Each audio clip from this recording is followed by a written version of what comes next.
Bahasa Indonesia, kami akan mengasah lebih lanjut materi mengenai biografi. Dalam presentasi kami mendapatkan subbab menganalisis atau memahami ide pokok dan ide penjelas. Yang kedua, kami memahami apa itu teks rekon. Yang pertama, mari kita berkenalan terlebih dahulu. Perkenalkan, nama saya Rangga Denwato dari kelas 10C. Dan saya Rehan Manapa dari kelas 10C.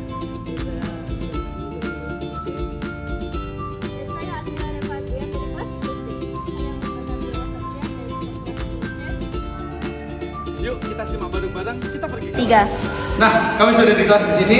Kami pertama-tama akan mempresentasikan yaitu memahami dan menganalisis ide pokok dan ide penjelas.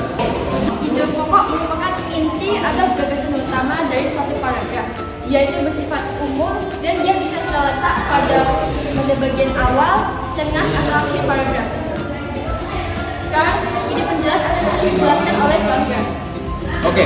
Nah, ide penjelas sendiri sebenarnya berfungsi untuk mendukung, menguraikan atau memberikan detail tentang ide pokok. Jadi, kalau kalian baca ide pokoknya, jadi guna ide penjelas adalah penguat dari gagasan dari ide pokok sendiri. Nah, adapun ciri dari ide penjelasan yaitu bersifat khusus, saling berkaitan dan tidak dapat berdiri sendiri. Kenapa tidak dapat berdiri sendiri? Karena tugas dari ide penjelas adalah menguatkan gagasan dari ide pokoknya. Lalu sebagai fungsi sama seperti yang saya jelaskan tadi, menjelaskan ide pokok secara lebih rinci sehingga pembaca dapat memahami maksud dari penulis. Contohnya, menggunakan kata kunci seperti hal itu, artinya, cara tersebut sebagai contoh. Oke, saya beri contoh saja ya. Contohnya, Regina adalah anak yang sangat pintar. Dia memiliki banyak hafalan juz. Hal itu disebabkan karena dia rajin membaca Al-Quran dan lain-lain. Oke, seperti itu ya teman-teman. Oke, lanjut. Ada pengertian teks induktif dan teks deduktif. Di sini bakal dijelaskan oleh Raihan.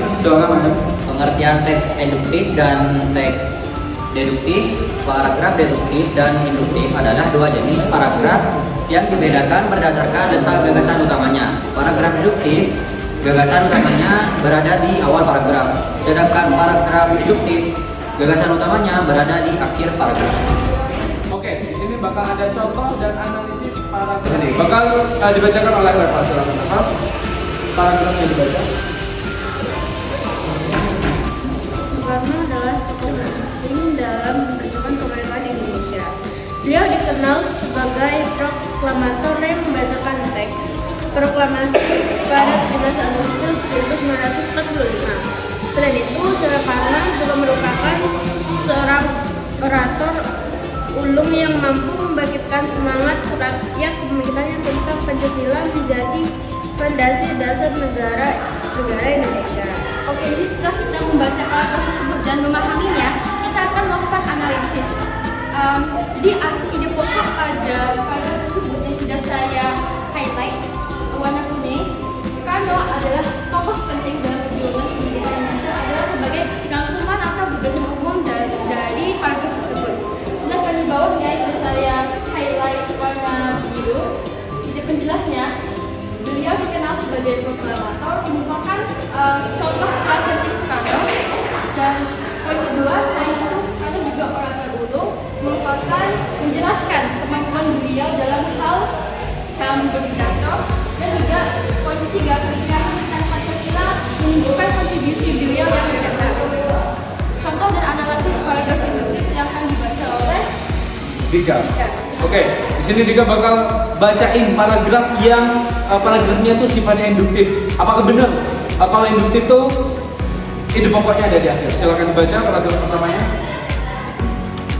Sejak kecil, R.A. Kartini gemar membaca buku-buku bahasa Belanda yang memberinya wawasan tentang emansipasi perempuan. Ia juga aktif menulis surat kepada teman-temannya di Eropa untuk berdiskusi tentang kesetaraan gender. Melalui perjuangannya, Kartini mendirikan sekolah untuk anak perempuan di Jepara. Semua hal ini menunjukkan bahwa R.A. Kartini adalah pelopor pendidikan perempuan di Indonesia. Oke, dapat kita analisis bahwa kalimat terakhir dari paragraf tersebut mengatakan semua hal ini menunjukkan bahwa RA Kartini adalah pelopor pendidikan perempuan Indonesia. Hal itu ditunjukkan apa dia? Itu apa sebenarnya? Ide pokok dari paragraf tersebut yang saya sudah highlight pada akhir paragraf sini. RA Kartini adalah pelopor pendidikan perempuan Indonesia. Sedangkan seperti yang menjelaskan itu yang saya sudah highlight warna biru. Sejak kecil RA Kartini gemar membaca, menunjukkan latar belakang beliau yang berpendidikan. Habis itu poin kedua, dia aktif menulis surat sebagai bukti keterlibatan beliau dalam aktivitas emansipasi hak perempuan. Dan poin ketiga, mendirikan sekolah untuk anak perempuan sebagai aksi nyata yang mendukung ide pokok tersebut. Jadi highlight yang biru adalah yang paling saya highlight biru adalah ide penjelas sebagai pendukung ide pokok. Oke, sudah cukup penjelasan atau pengamatan dari teks deduktif dan teks induktif. Kita bakal lanjut pemahaman mengenai teks rekon teman-teman. Sebentar ya. Pada bagian ini kita akan menganalisis teks rekon untuk menentukan gagasan, pikiran, dan pesan.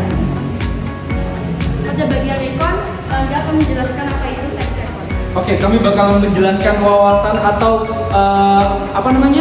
gambaran dari teks rekon terlebih dahulu agar teman-teman ngerti nih teks rekon tuh apa sih perbedaannya atau persamaannya dengan biografi.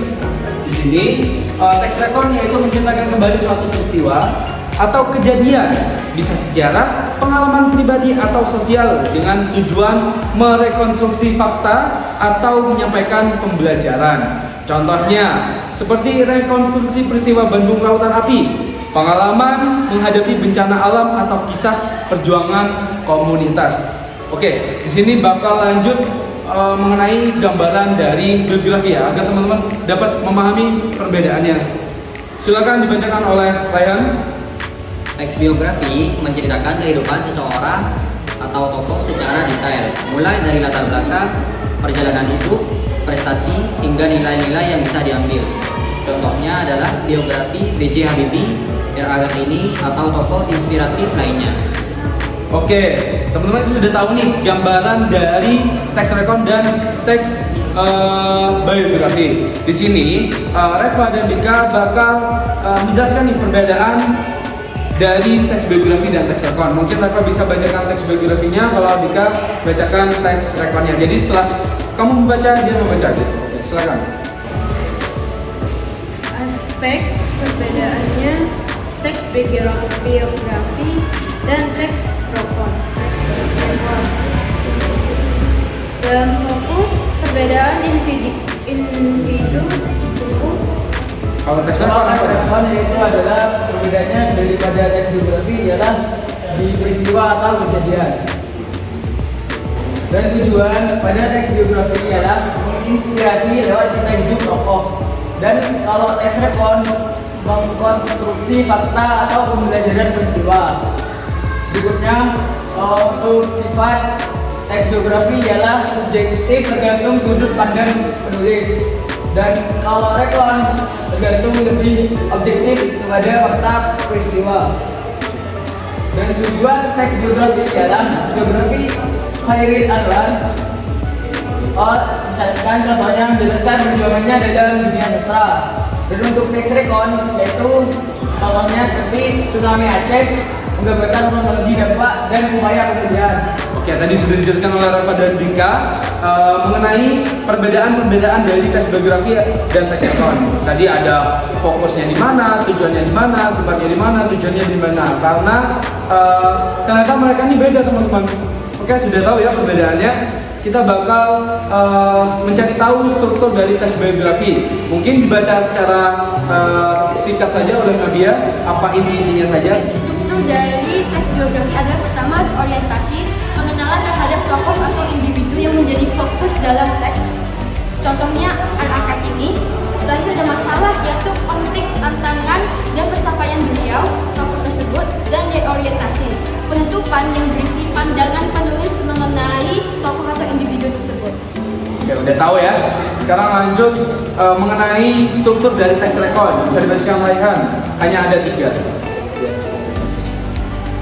Struktur teks biografi dan teks rekon. Yang pertama ada orientasi, yang kedua ada urutan peristiwa, dan yang ketiga ada reorientasi. Oke, tadi yang dibacakan Rehan itu adalah struktur dari teks rekon teman-teman. Yang membedakan hanya ada satu, yaitu urutan peristiwa. Kalau di teks biografi tidak ada, di teks rekon itu ada. Jadi kembali kepada topik, urutan peristiwa itu isinya apa sih? Dari apa sih yang intinya membedakan dari teks rekon dan teks biografi itu? Jadi urutan peristiwa itu adalah kronologi kejadian, penyebab, dan dampaknya. Contohnya nih, dari saya akan membacakan sepenggal teks. Gempa bumi berkekuatan 6,4 skala Richter merusak ribuan rumah dan menewaskan 5.700 jiwa. Jadi berbeda dengan teks biografi. Kalau teks biografi itu lebih berpusat kepada cerita seseorang. Kalau ini lebih gambaran umum kalau teks rekon. Oke, di sini kita skip saja kalau sudah paham. Oke, sudah saya jelaskan tadi urutan peristiwa itu yang paling membedakan antara teks rekon dan teks biografi. Di sini dia mungkin jelaskan secara singkat saja komponen-komponen urutan peristiwa, contohnya. Terus gitu. Komponen urutan peristiwa terdapat kronologi waktu, sebab akibat, detail peristiwa, klimaks dan dampak. Contohnya analisis urutan peristiwa pada pukul 10 ketinggian air mencapai 2 meter di wilayah Kampung Melayu. Tim SAR menggunakan perahu karet untuk mengevakuasi warga. Ciri-cirinya adalah dia lebih fokus pada kronologi waktu, logik, dan detail, dan dia juga disampaikan secara objektif. Sedangkan jika pada masalah di teks biografi, dia akan lebih menjelaskan pencapaian atau masalah yang dihadapi oleh tokoh tersebut dalam pandangan yang subjektif. Oke, itu ya teman-teman. Tadi yang dia kasih contoh analisis urutan peristiwa itu kami berfokus pada menganalisis waktu. Jadi pada pukul 10 ketinggian air mencapai 2 meter di wilayah Kampung Melayu, tim SAR menggunakan perahu karet untuk mengevakuasi warga. Jadi dapat kita analisis bahwa sepenggalan teks atau sepenggalan kalimat tersebut adalah analisis dari komponen urutan yang menyatakan adalah kronologi waktu. Bisa next. Oke. Sudah sepertinya. Mungkin teman-teman kalau memang ingin tahu perbedaan teks rekon dan teks biografi dan gimana cara mengambil pesannya dari teks rekon adalah teman-teman tinggal analisis terlebih dahulu. Seperti apa biar kira-kira analisisnya? Kita bisa mulai analisis dari melihat strukturnya. Jika misalnya dia adalah teks biografi, dia mesti pada tengah-tengah ada masalah yang dihadapi oleh tokoh. Tapi jika dalam teks rekon, pada bagian tengahnya mesti urutan peristiwa, difokus kepada kronologi waktu, sebab akibat, dampak, dan dia lebih faktual dan dalam pandangan yang objektif jika dibandingkan dengan teks biografi yang lebih ke pandangan subjektif. Oke, dengan kita memahami strukturnya saja, pastinya kita nanti bakal mendapati apa sih teks ini, dan apabila kita mau menyimpulkan pesannya dari kedua tersebut, kita pasti langsung paham apabila kita sudah tahu cara membedakan struktur dari masing-masing teks tersebut. Mungkin sekian ya presentasi dari kelompok 2. Kita mohon maaf apabila ada salah kata. Sekian dari kami. Wassalamualaikum warahmatullahi wabarakatuh.